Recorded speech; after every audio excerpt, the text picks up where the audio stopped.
Gazipur city কর্পোরেশনের কাশিমপুরে নির্মাণাধীন একটি সড়কের কিছু অংশ ভেঙে ধসে পড়েছে।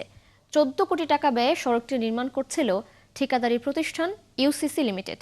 উদ্বোধনের আগেই সড়কটির এমন অবস্থার জন্য ক্ষোভ প্রকাশ করেছেন এলাকাবাসী। জাহিদুল ইসলাম অনেকের তথ্য ছবিতে প্রতিবেদন। জাতীয় নির্বাচনের কয়েকদিন আগে গাজীপুর মহানগরীর কাশিমপুর 6 নম্বর ওয়ার্ডের ধনঞ্জয়খালী এলাকার রাস্তার ঢালাই কাজ শেষ করা হয়, কিন্তু মাত্র 3 দিনের মাথায় সড়কের একাংশে ফাটল দেখা দেয় এবং পরে কয়েক ফুট নিচে দেবে যায়।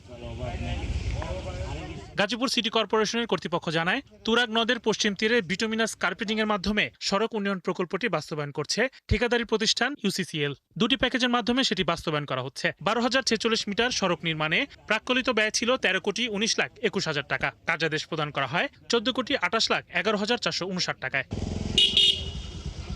এলাকাবাসী জানান, নির্বাচনের কয়েকদিন আগে দ্রুতগতিতে রাস্তার ঢালাই কাজ শেষ করা হয়। নিম্নমানের নির্মাণ সামগ্রী ব্যবহার ও তড়িঘড়ি ঢালাই কাজ সম্পন্ন করার কারণে রাস্তার বিভিন্ন জায়গায় ফাটল দেখা দিয়েছে।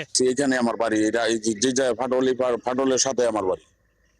তো পরে আবার আইসা দেখি 2.5 থেকে 3 ফিট আবার নিচে গিয়ে দাবছে।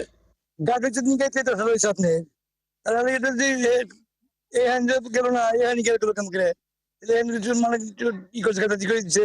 দেখতে আসি কিছুদিন আগে দেখলাম একটু কম, এখন দেখি যে আরো গভীর হয়ে গেছে।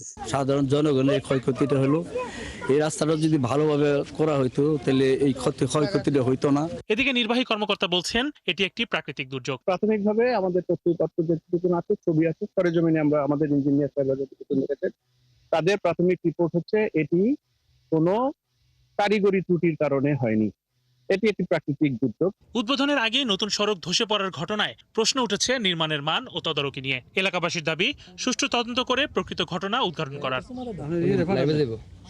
শরীফ আজাদ প্রীতম, ৭১।